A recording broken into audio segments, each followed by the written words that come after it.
Welcome. Welcome back to the eighth annual Justice on Trial Film Festival. This is our third night of our film festival, and it has been just such a vibrant, informative, and moving films that we have been able to see. I want to say to everyone out there, we didn't know if we were going to be able to pull this film festival together, but we did. As a result, we have more people attending. But one of the things I want you to know is that I really miss the conversations after the film festival, the work that comes and the connections that are made during the film festival. But we're happy that we were able to continue our work and present this 8th annual Justice on Child Film Festival. So tonight, I'm really, really happy. We have a special guest, Supervisor Mark Ridley-Thomas, to say some words before our film, The Third Strike. But what I'd like to do before we go there, introducing Supervisor Thomas, is to thank the Art for Justice Fund, one of our supporters of the film festival that's housed at the Ford Foundation, the Alliance for Safety and Justice, our longtime partners at Loyola Marymount University, Bill Resnick and Michael Stubbs, and a special thanks to Deanna Cook. Deanna Cook has made Justice on Trial Film Festival its home. And Rory, our master technology technician that has walked us through all the kinks and made us a smooth, digital film festival. So I want to take a minute just to talk about a dear friend of mine, a man that I call a champion for justice, our Supervisor Mark Ridley-Thomas of the 2nd Supervisorial District. And Supervisor Thomas, you know, he has this very, very lofty and in-depth background. You know, he's been in our assembly, he served in our city council. He was the chair of the Democratic Party in the legislature, you know, and he goes all the way back to SCLC. And when I watch how he moves, I see that SCLC, that organizing, that understanding of people, not just some people, but all the people. And Supervisor, I've had the pleasure of walking along with you while you did incredible work around reforming our justice system. You know, you put in place a civilian oversight committee, a probation committee, an office of diversion and reentry. I mean, it goes on and on and on and on. And what I want to say to you is, I'm so sorry to see you go. We have term limits at our in our board of supervisors, and what I don't want to see is the work that we've done together to disintegrate when you leave that office. So as I bring you into this conversation to talk, I'd like for you to touch on how, when you pass the baton, you will work to keep these offices, to keep the work that you have done to reimagine justice, to stop the building of jails, to create an office of diversion and reentry, and all the work you've done. I just can't even begin to state it all, how you will work as you pass the baton to keep these offices alive and well. And I want you to know that we'll be walking right with you, and the person that gets that seat, because we're not going to let our work die, not even during COVID-19. Supervisor Mark Ridley-Thomas, come on with it. Well, thank you very much, Susan, and that's a very kind, generous introduction, and you already know the extent to which it's mutual. Mad respect for Susan Burton and a new way of life, for the advocacy and the service to families to real people who have benefited tremendously from the work that you and your team has put forward and continues to put forward. And you're right, the work that we've done together has been pretty extraordinary, and it will not end. I intend to remain on the public stage and be shoulder to shoulder, arm in arm with you, working the agenda for justice and to make sure that every right that those who are formerly incarcerated deserve, that they will in fact enjoy. It is called fulfilling the promises of democracy. And to the extent that that is the case, fret not. We are going to continue to do what we do, and we will be doing it together. The stories lifted by films featured at Justice on Trial Film Festival are, in my mind, a critical part of achieving the needed transformation of the criminal justice system. Art matters, justice matters, we matter, and we want it to be clear that it is our intent to animate the existence of the very notion of justice as it moves throughout our respective community. These stories, I tell you, humanize the people impacted by the systems. They are not animals, they are not things, they are human beings worthy of being honored with the dignity with which they were born, not allowing them to be defined as mistakes, and they foster a dialogue among diverse audience, and that's what film does. And it seems to me that absent this creative work of these filmmakers, shout out to the filmmakers, many of these stories will remain untold and unheard, and yet they are being liberated in the context of this film festival. So these films, I believe, uniquely reshape and retell the narrative about these impacted by the quote unquote justice system. This change in narrative, long overdue, is part of what compels decision makers such as myself and the people that they serve to work towards shifting the paradigm of criminal justice away from punitive approaches and more toward rehabilitation. We say care first, jail last. That's the policy framework under which we currently operate, and we are unapologetic about it. A model that recognizes and builds on the strengths of people, the worth of people, the dignity of people, rather than anything to the contrary. So we want to say thank you for the leadership of people just like Susan Burton. Not too many like Susan, probably no one like Susan, and a whole team at A New Way of Life. They make a substantial contribution. They have impacted my service on the Los Angeles County Board of Supervisors for good. And I am proud to say that, and proud to be blessed by their work. If we're in a different context, I'd say proud to be blessed by their ministry. Look at this. Since the beginning in 1998, more than 1,200 women, children, have found safety and support in the context of a new way of life.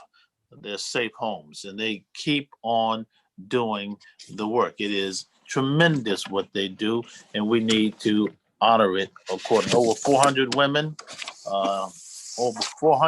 are doing much better and have been reunited with their children. So it means that the children will be doing better. And since 2007, its legal department, Susan got a legal department going on, has provided pro bono services to assist thousands seeking relief from the burden of the criminal justice histories that they are bearing. Prop 47 is hardly irrelevant in the lives of them. AB 109, all of that means that we have lifted people from the shackles that held them back. And so these services have helped to enhance their lives and the lives of their communities and created opportunities for them to grow, to aspire, and to be all that they can be. And so the list of what A New Way of Life does goes on. And I just simply want to say this work has to be complemented and supported. The progress made at the county, including all the work and diversion, now nearly 6,000 people out of jails into community supportive services context, and the implementation of body-worn cameras, and the substantial decrease in the jail population. Susan Burton has been on the case, plugged into that, and we thank her, we celebrate her, we lift her up. The success of reform depends on people just like Susan, Grinding, New Way of Life, and all of the companion organizations. This film festival helps tell that story over and over again. And it depends on your continued engagement, your continued imagination, your continued willingness to push beyond the limitations often imposed. That's what advocacy constitutes. That's what A New Way of Life is about. That's what this extraordinary film festival suggests tonight. And I thank you for the opportunity to share these thoughts with you.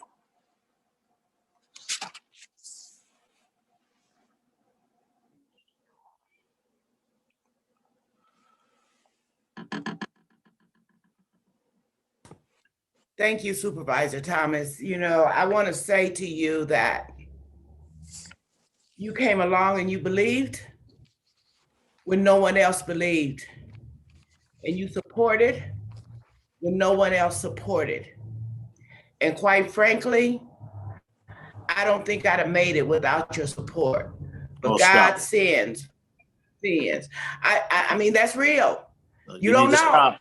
Well, I hear you. You Yeah. know. But you made it better. You made it better for all of us. Yeah, well, thank you. But you made me a better supervisor. I'm telling you. Yeah, well, real talk. Had a couple little squabbles, but we got through it. And we're gonna have some more. We're gonna have some more tonight. Thank you so much. God bless. And then you're going on to the city council, and we're gonna be there. We rocking it. So we're gonna have to do it. Yes. The work continues. Yes. You know, in Portuguese, a luta continua. The struggle continues. All right. We leaning in. All right. That's just what we do. You know. Yeah.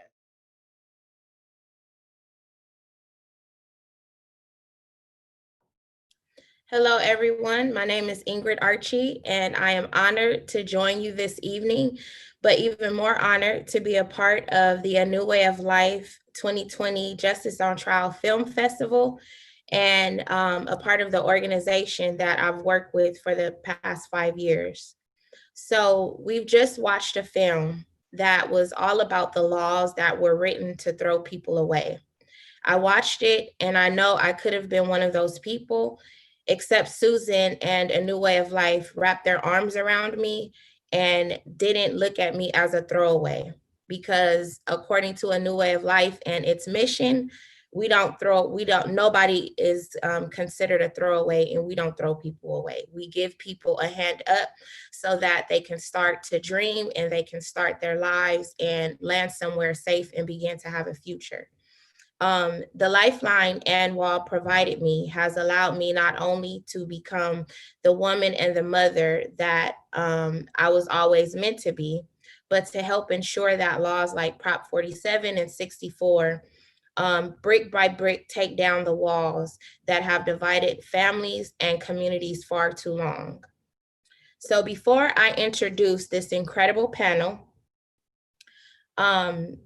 First, I just want to say thank you to all of the panelists that have joined. Thank you for the work. Thank you for the movie. Thank you for your vision and for putting this all together for us to be able to see it laid out. I know there are some things that we probably was not able to see, but the fact that all of this work has came to fruition and you guys are doing freedom work, it is my pleasure to be a part of this panel and to moderate such an amazing and much necessary conversation. I am thrilled to welcome MiAngel Cody, litigator and liberator, Bella Boz, visionary artist and revolutionary advocate, and the extraordinary woman who directed this powerful film, who directed this powerful film, Nicole Jones. So to begin, MiAngel and Bella, what did you hope that people would walk away with? Bella, why don't you start us off? Yeah, no problem. Thank y'all for having me. Wow, okay. I just saw the film for the first time in a long time, and it's a lot to take in. But first thoughts, like, what do I want people to take from it? What I'm taking from it right now after having just seen it again is that we have to end the war on drugs. Like, I'm a part of a movement right now to defund the Chicago Police Department. And that's a part of a national movement to defund police across the nation. And one way we do that, one really tangible thing we can do is to end the war on drugs. Like, it is devastating families. It has no health benefits. Like, you have been incarcerating people and separating families for decades. And there are no less drugs on the street. There are no less people willing to sell drugs because the economy is terrible and access to the formal economy for most people is inaccessible. So the drug market is still thriving because it's creating jobs and incomes for people. So if we really want to help communities, if we really want to address the fact that so many people in America and across the world are addicted to drugs, we really have to think about capitalism. We really have to think about the government, like why the federal government feels the need to get involved in local law enforcement matters, like in such a way to further devastate families. It's a lot on me right now. I don't want to take up all the time on this panel, but that's really what's sitting with me in this moment right now. Like, we really have to end this war on drugs because it's a war on Black families. It's a war on us. Okay, so before MiAngel answers, Bella, I just want to ask you personally, what brought you to this work? Lineage. I was chosen to do this work. My mother was fighting a drug case that she was threatened with life in prison for while I was in her womb. You know, like, she found out that she was pregnant with me while she was standing in front of a federal judge. Like, she had I made my presence known right there in that courtroom. Like, it's not just you fighting this case. So I feel like that was my first protest in her womb, you know, so I really didn't have a choice in this. Like, my family has been torn apart by the war on drugs. And I felt like it was my responsibility then, once my family was able to provide for me a lot of things that a lot of children who are born into families who are ravaged by the system of incarceration in that way, like, often aren't able to provide for their children, like the same things that I've been provided for, as far as like being able to go to the best schools in the city and being able to have connections to people who are scholars and people who are activists and people who are lawyers, you know. So, like, I just had this access very much because of my family's selling drugs in the city. Like, I'm trying to say it all academic and shit, but like, really just because of that, like, I had so much opportunity. And once I started learning about how our story, how my story, my mother's story, my grandmother's story fit within this national story, this global story of what the war on drugs is, and how even it's connected to migration and immigration. Like my grandmother came to Chicago from Mississippi and during the Great Migration, and like the opportunities here were to be in the informal and the illegal economy. Like that's where she saw opportunity. That's where she was able to make a living for her family. And that's what raised me. So then when I was, into Lane Tech in Chicago, was one of the best high schools, and then Dominican University, which is right outside the city, and that's where I went for college. And I had this access to all this information, to all this knowledge, to be able to make sense of my own situation. And putting that in a global context, it just put a fight in me. Like, I know too much, right? Like I know too much to not do my part, to not tell my story, to not share my voice. That's like God made me do this work. Right. So you answered to your calling within the womb while your mom was fighting, to let her know that you knew why you were coming into this world. And it all came to fruition right now as we talk on this panel. And it's just a joy. I remember meeting you at the Soros Justice Conference a few years back, and you were a rebel rouser. And just to see you like still, in the movement, yeah, I'm really happy and I'm full of joy. So I want to, of course, I want to move on to MiAngel and ask you the same question. What did you hope people would walk away with?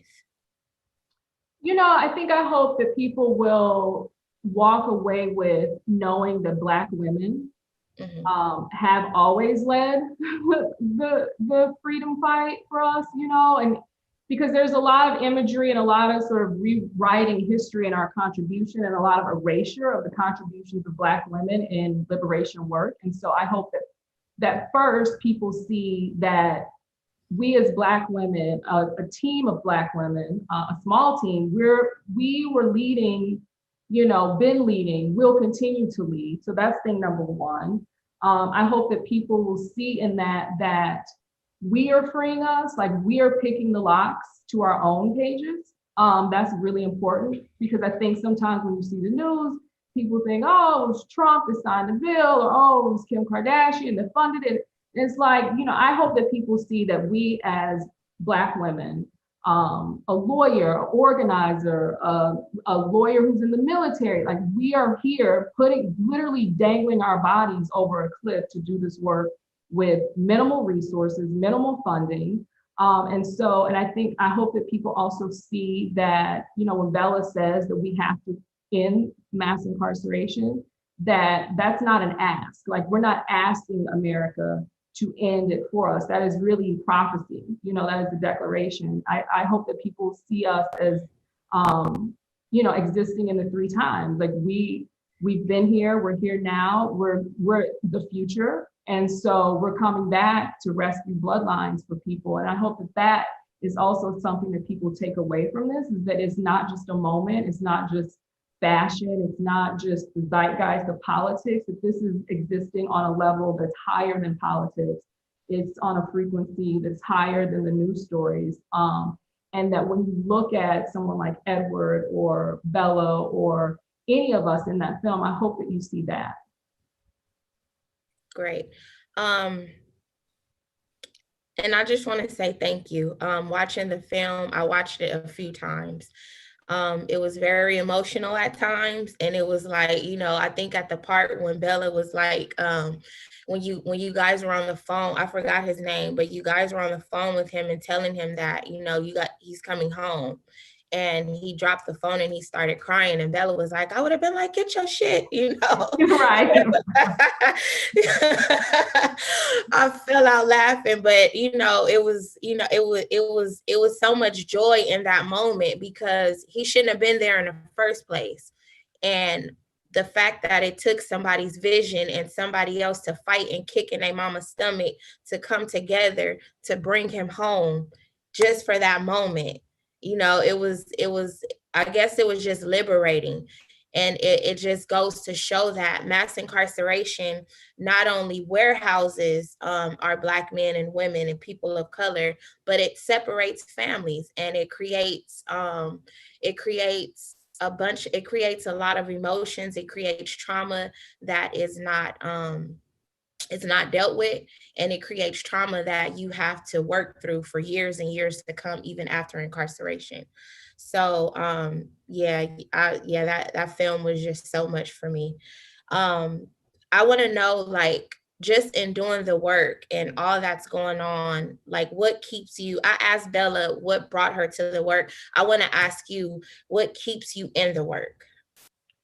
You know, I think for me, every person that I work with and stand with and represent keeps me in it. I have to, like a surgeon, I have to remove the tumor of incarceration. And when you're in the operating room, I try not to get distracted with like what's happening in the news and the media, because there are people who are depending on me to read the cases, to know the briefs, to know it better than the government, to know it better than the federal prosecutors in their case. And so I really source my strength from my clients and their families. And that is enough for me. And knowing that if we work together and we're successful, that interrupts incarceration, not just for them, for the person who's in prison, like Edward Douglas, that interrupts everything that's happening to their family, their whole bloodline, right? And I think for me, that one person and their freedom is enough.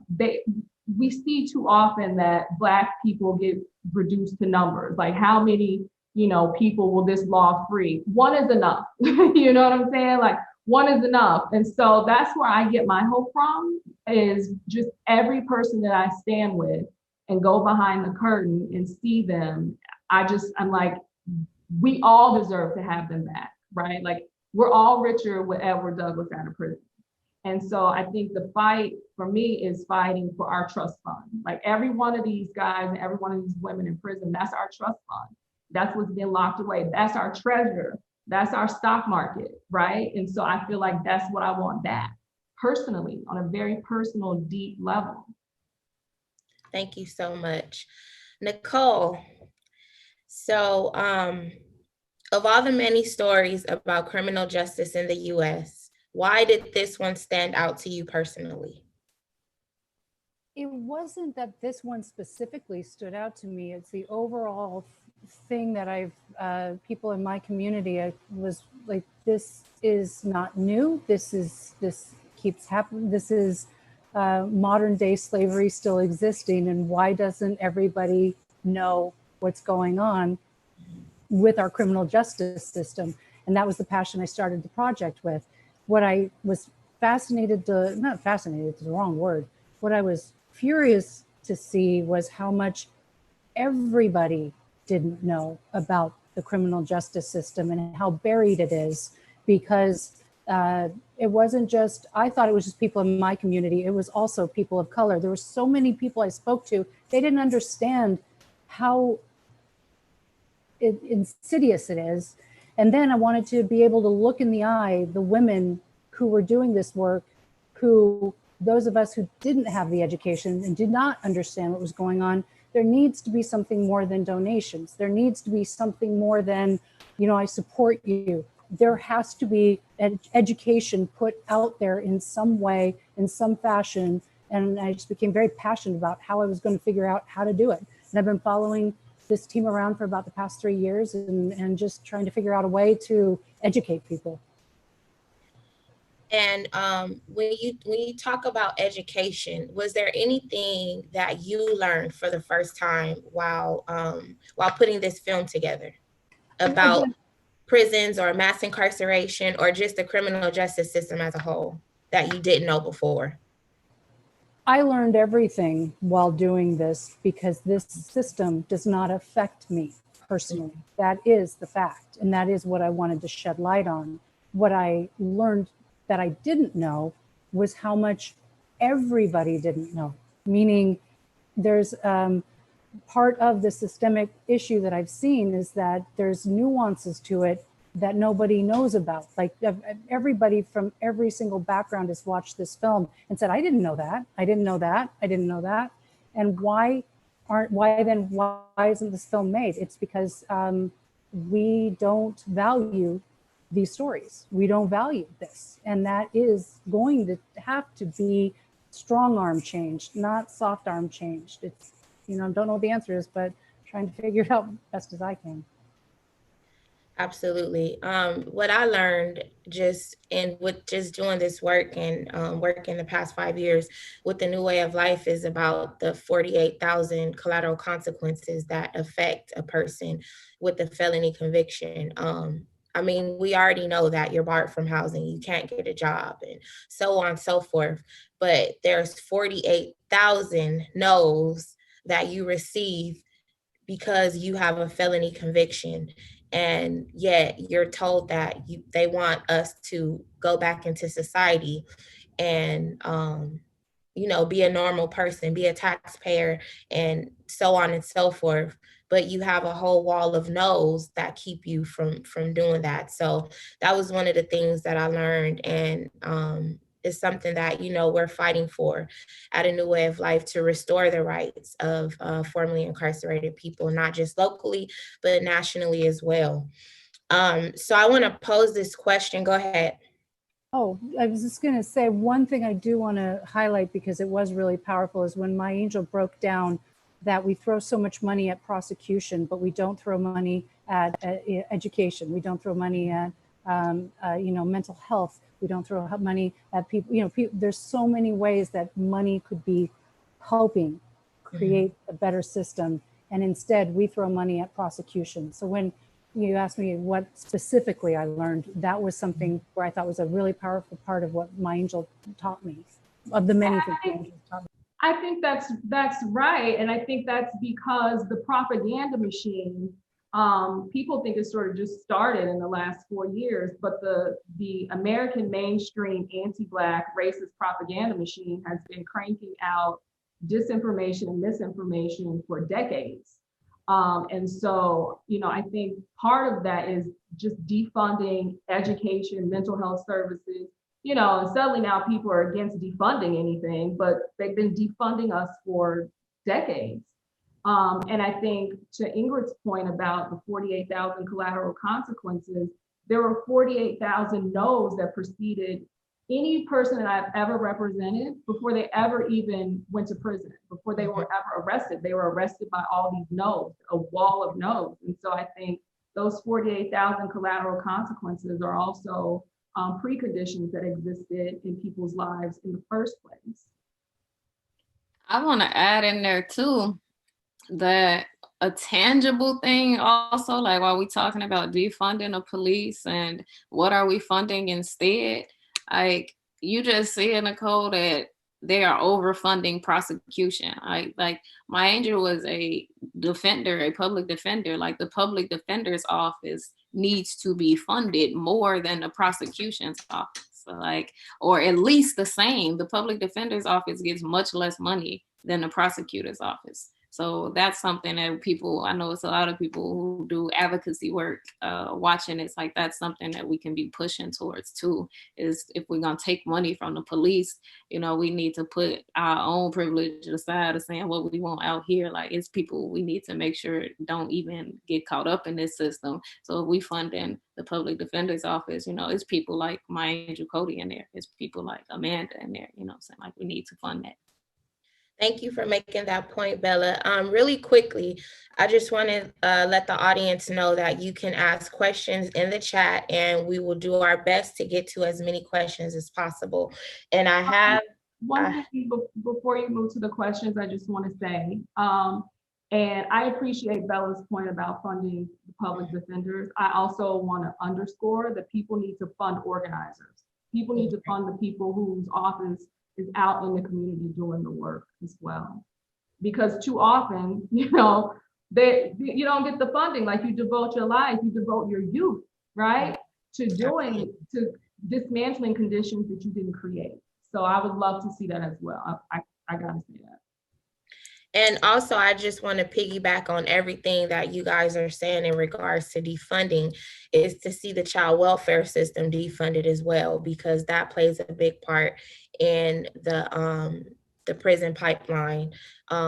Kids being cycled into a system with strangers and funded, and being snatched away from women who are incarcerated, and so on and so forth. And we need to create a new system that actually protects our children and gives them a hope and a future, and not a cell in a bed. So with that being said, I have two questions that we got from the audience. And one of the questions is, did the lawyer in the military's father get out? So anyone can answer this question, of course. Yeah. So there is a small update since the film, and that is that his case was taken up to the Illinois Supreme Court, where it's still pending. So we're very hopeful that the Illinois Supreme Court will do the right thing. If anyone is interested in supporting particularly his freedom fight, then you can call the Illinois Attorney General, Kwame Raoul, and demand justice for Lashida's father. Antonio House is his name. The reason why that's important is because everyone, both sides, the prosecution and obviously defense, agrees that, you know, her father was too young and that the law has changed, so he was too young to get this life sentence.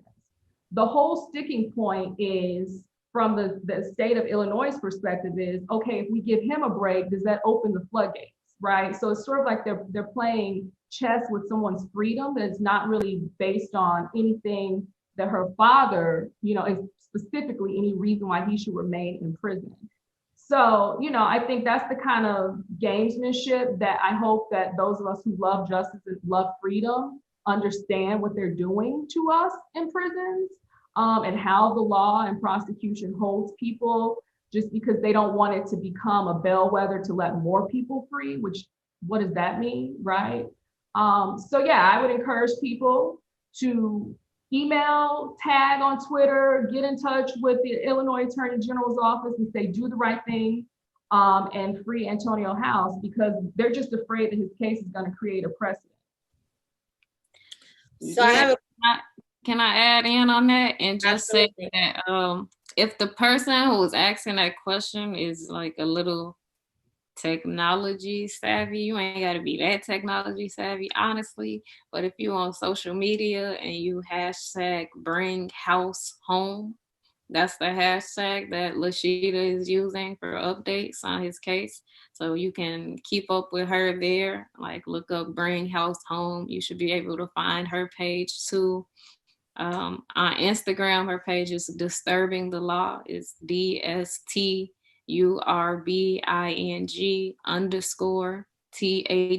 _THELAW, Disturbing _ the Law. So yeah, bring house home, hashtag. That's how you can keep up with her. Thank you for that. Another question is, how can people get involved? And because this is necessary work, can you, MiAngel, let people know how they can donate to your organization so that we can keep this necessary work going? Maybe you can enter it into the chat, or. Yeah, I'll enter it into the chat. Okay. So there are two ways to help. You can donate to the Decarceration Collective, and then Bella can talk about Sister Survivor. So if you get out your cell phones and type in a text message, dial 44321, text that number 44321, and in the body of the text, just put the words Freedom 2020 and click send, and that will, you'll get a reply with the link for how to donate directly to us. The money that you donate goes to seed scholarships for our guys getting out of prison. We try to make sure that they have something waiting on them when they get out, because a lot of people don't know that when you get out of prison, they give you a prison issue jumpsuit and a plastic bag with whatever you had in your cell and commissary. So We're trying to disrupt and dismantle the conditions of poverty that people often are sent out of prison in. So you can support that. 44321, text freedom now or freedom 2020 to 44321. And I'll put that in the chat. So thank you so much for that, MiAngel. I guess just one last question that I want to pose to the entire panel. And that is, what is the work that you think as a country we should be focusing on? I think so, you know, I think that we need to be very vigilant right now about the information warfare that's being waged against those of us who care about freedom and the many ways in which that manifests and expresses itself. I have said publicly many times, and I will say it in this forum, I am no advocate for criminal justice reform. I think the criminal justice reform movement is a bunch of bullshit. I think that anytime you hear the word reform injected into the conversation, that is to placate people who really don't want to dismantle systems of oppression. It's sort of like after George Floyd was murdered, then we started hearing people coming out of the woodwork talking about police reform, which is really just training and more funding and more nonsense and renovating sort of the walls of oppression. So I think we have to be vigilant and cohesive in what the real ask is, because otherwise we'll get some watered down, diluted version of change that really isn't liberatory. And I see that happening too often right now. So my hope is that we will remain in conversation with others, but also with ourselves about what we really envision for the future. Because I think anyone who looks at this film should know that it wasn't criminal justice reform that got us there. It was a lot of work and fighting against the same people who did a press conference. You know, I'll just say it, like there was a press conference and Donald Trump signed the First Step Act, and then everybody was like, look at Donald Trump, he's about to free a bunch of people. Right. But the real is, in the cases that I've had since, and we've won 50 cases, they opposed us. So they have the press conference, they get the accolades, and then in the briefs, the Department of Justice, which operates under the Trump administration, is opposing the motion for the statute that he signed and got the press conference and wants people to vote in favor of him for. And so to just be vigilant about the ways in which information warfare is being waged against us and kidnapping the message, that to me is most important right now. Thank you. Bella, what do you think we should be focused on in this country? Yeah, so, you know, the Declaration of Independence was written 8 years before, 7, 8 years before America was an independent nation, right? And in the Declaration of Independence, when they declared themselves free, when they said that we free, period, we gonna fight like we are, it don't matter that everything we're doing right now is a crime because we've already declared ourselves free of the British Empire, right? They said this and they fought. In that Declaration of Independence, it literally says that if the government is destructive towards us meeting our God-given rights of life, liberty, and the pursuit of happiness, then it is our duty to alter or abolish that government. So I know we all gearing up to vote, right? We all gearing up for that season. And I think that as we go into the polls, because I do believe that people need to vote, but I believe that as we go into the polls, we need to know that we are not voting for someone. We're voting for ourselves. We are voting to give ourselves more time to get to abolition. We are voting to give ourselves a better time on this struggle towards abolition. Like, I believe that our end goal, when we go in there and we cast our vote, we have to be manifesting a future in which we have completely abolished the United States government as it stands today, because it's not just the criminal justice system that is failing. It is every system in this country that is failing. It is the system of democracy in this country that has failed us. And we need to be radical, really, really radical in how we address this election, and not just this election, you know, how we use our ballots, how we use our brains, how we use our hearts, how we use our minds. It all has to be towards abolition. It's not just this one thing, this one moment. Like, it's really everything we do has to be towards a goal of really seeing a better country. Like, first and foremost, we are on stolen land. We got to acknowledge that.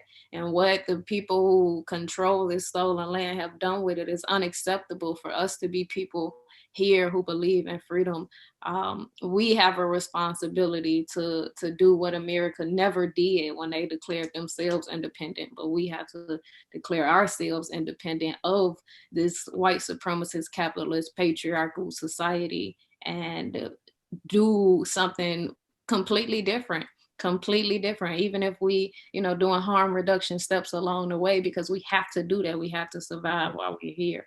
But we gotta see a different future. We gotta see a different vision for ourselves of where we're headed. And that's the only way we're gonna get there. Thank you, Bella. Nicole, take us away. I just want to say thank you all so much for watching the film and supporting MiAngel, supporting Bella, supporting the work. Support them.